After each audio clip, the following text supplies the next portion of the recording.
welcome back. Yo, this is another episode from your dog Smash, man. Just coming to give it to you rough, rugged, and raw. Today, this is gonna be one of my favorite types of cuts. This is one of the ones that actually helped me build character into my own work, which is a wavelength mid fade with no guards.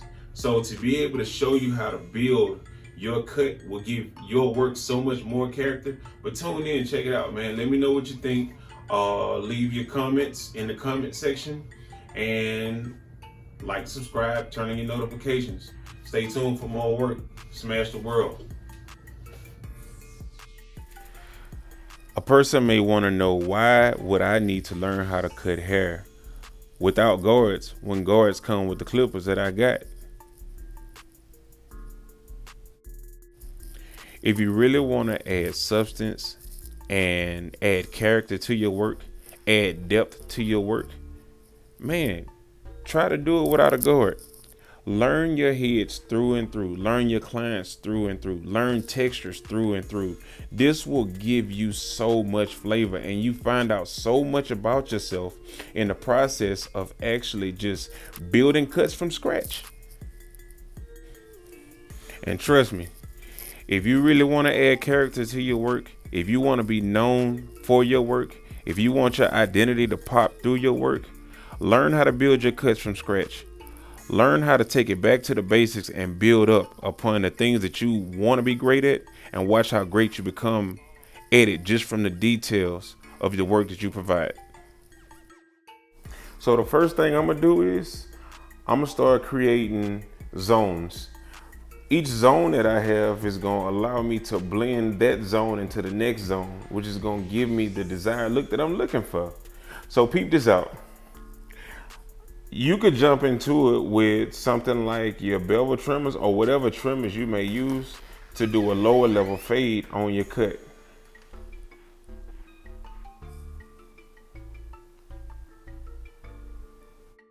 So the clippers that I decided to use was actually a gift to me from Dunjay. You can find them at Dunjay on Instagram. I wasn't actually supposed to use the clippers. They were pretty much a gift, so this is my first time getting them out of the box. But we're gonna make it happen with these, and I'm not gonna use any guards. This is the first time I'm holding them. Now, when you're creating your fade zones, you want to give yourself at least an inch in between. That way, it's easier for you to transition, and you don't have those small, shallow spaces to try to fade out of. You want to give yourself enough room so that you can have an easy transition, a nice progressive transition at that. There's nothing like trying to fade or complete a blend on anyone and it looks like there's a lot of weight in the entrance area of the fade, because from a distance it looks like it's not blended at all. Now right here, you may see me just take my clippers and go over the top of this person's head, which he asked for a wavelength fade. So in my mind, I would use my finger as a guide, and I'll show you what I mean. Peep how the clipper stays at a nice even balance through the whole thing. I can cut through all the waves without digging in too much by using my pinky finger as a balancing guide.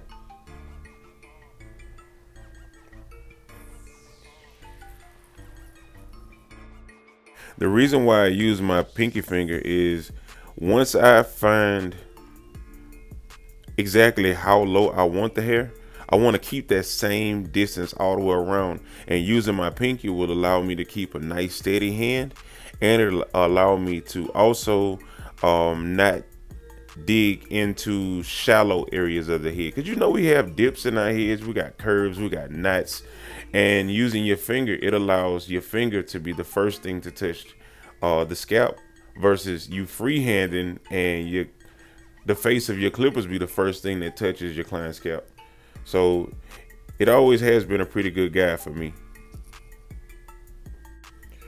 Once I know exactly how I want it all the way around, I go back with my raking technique to get ready to transition the zones into one another. But I do a rake down or a walk down to smooth out the area before I do get ready to do my blend. And when I do my walk down, I make sure that my uh, teeth on my clippers are all the way open. You don't want to go in it closed. You want to keep it all the way open and gradually let the lever down. This is you cutting with your ears.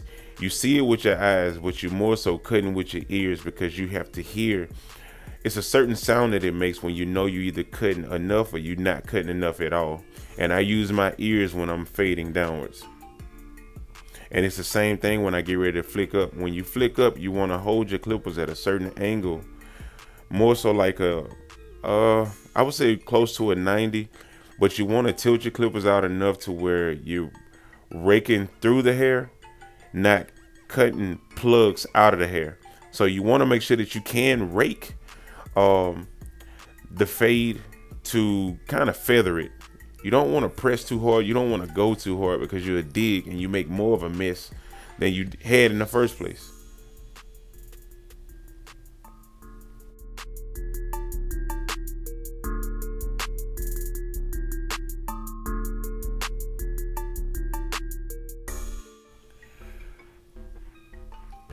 The next thing that you're going to do once you've gotten your hair down to the level that you wanted, this one was a wavelength cut that I used my finger for. The next thing you'll do is you do your walk down. After you do your walk down, you get ready to go into your blending. Once you do your blending, then you go into transitioning all of the zones. You want to make sure that you can make one zone go into the next zone and then the next one go into the next zone without disrespecting either level's zone. But you want to make sure that each zone is respected. You don't have hair here and it's high and have hair here and it's low. Each part of the fade should be respected, and this will show through the details of you working through the details of your work.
Merging your zones are so important. I don't even know how to really even express it.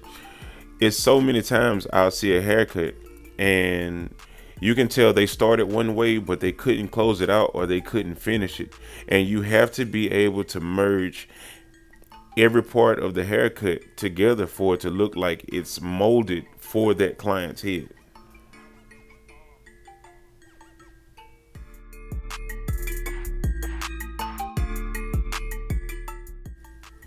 A big thing with me is patience and taking your time. And one thing that I'm not going to do, I'm not going to rush through my client's head. Even though this video is sped up, trust me, I take my time to make sure that everything is leveled out, it's smooth, and it can be finished. It's a lot of barbers that know how to cut hair, but it's not a lot of barbers that know how to finish hair. And you have to be able to take the approach of finishing hair to be able to reach your next level, because once you finish it, it's going to be more things later on down the road that you're going to see with that work that you did and say, you know what, I could have did this a little bit better. I could have done that a little bit better. But how good would that feel to know that you can see yourself doing better once you've already maximized your other potentials? So it's just more growth on top of growth. So take your time with it. Don't rush through it while you're cutting your client or cutting your model. When you're trying this, don't feel pressed to try to hurry up and make it look a certain kind of way. Nah, it's gonna get there. You just have to patiently take your time and work your way through it. It's gonna come together, trust me.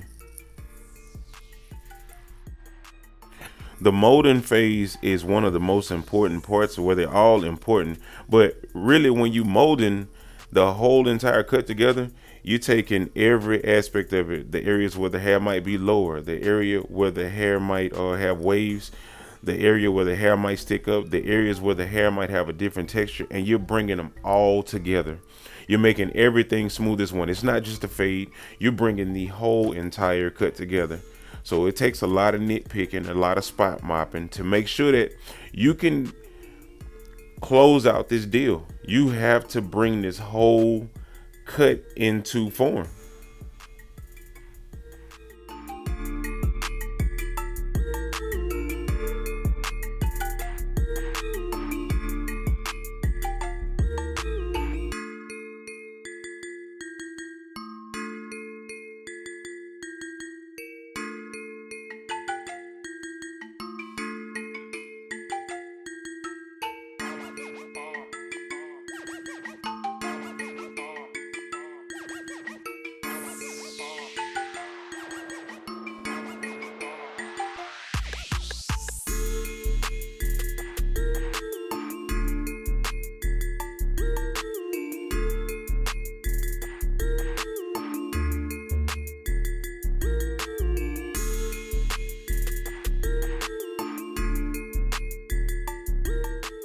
Now this is the fun part for me because I love my razor.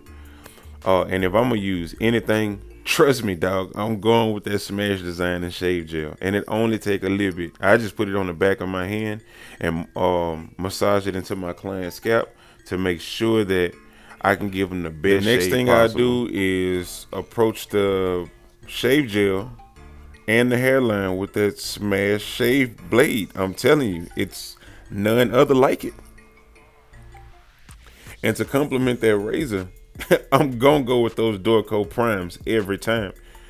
I've had other razors, when I take them out the box, I have some that's stale, I have some that's sharp, but my Dorco Primes never really ever let me down. I mean, it's damn near 1 in 100 that may be dull.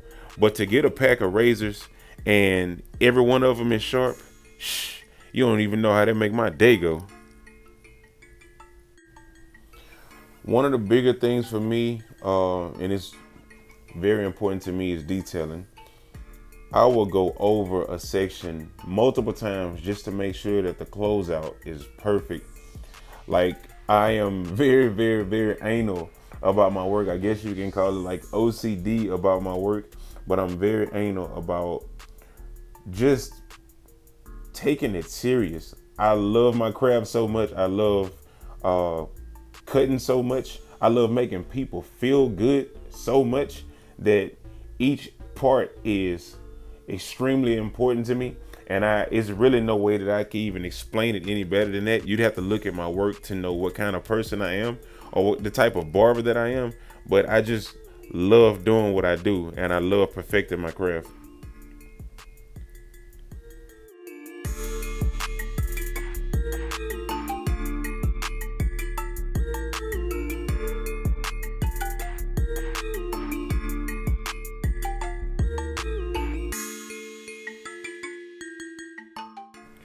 Now the last thing I'm gonna show you is finishing. We all know that anybody can cut hair, but not everybody knows how to finish hair.